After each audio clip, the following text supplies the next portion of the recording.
Hey guys welcome back to a new vlog. आमी प्रीतिशा और तोमरा देखছো मिसेस मल्लिक ब्लग। आज होच्छे शनिवार सकाल बाजे 10टा। आमी एकटू फ्रेश हये बेरिয়েছি। कोथाय जाচ্ছি বলছি তোমাদেরকে। জানো তো আমি রোজ চেষ্টা করি রোজের ব্লগ এডিট করে রোজ পোস্ট করার, কিন্তু সব কাজের চাপে হয়ে ওঠে না।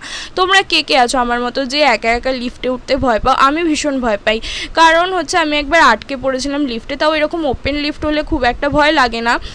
যাই হোক, সেই ঘটনাটা পরে একদিন শেয়ার করব। গেছিলাম একটা দিদির বাড়িতে নাইটি ডেলিভারি করতে, তারপর ফেরার পথে গেলাম সোনার দোকান থেকে কিনলাম, সেটা তোমাদের দেখাচ্ছি পরে। ফেরার পথে রাস্তা দিয়ে নিয়েছিলাম হচ্ছে পিঠাই পরোটা আর ঘুগনি, সেটা দিয়ে ব্রেকফাস্টটা সারলাম। আর আমি এই যে রূপোর পদকটা কিনে এনেছি, কেন কিনে এনেছি সেটা দেখার জন্য চ্যানেলটাকে সাবস্ক্রাইব করো, নেক্সট ব্লগে দেখতে পারবে। এরপর আমার যা যা কাজ ছিল সব কিছু সেরে স্নান করে নিলাম, তারপর পুজো করে খেতে বসলাম। রান্না হয়েছিল হচ্ছে ভাত আর সয়াবিন আলুর তরকারি, সাথে বাবা এনেছিল মিষ্টি দই, আর এই গরমে চাটনি তো অবশ্যই থাকবে। এরপর বিকালবেলা দিদির সাথে একটু ভিডিও কল করছিলাম, ভিডিও কলে কথা বলছিলাম। তারপর দেখলাম বাড়ির সামনে দিয়ে যাচ্ছে হচ্ছে বাজনা, বেরিয়ে দেখলাম যাচ্ছে হচ্ছে মিছিল।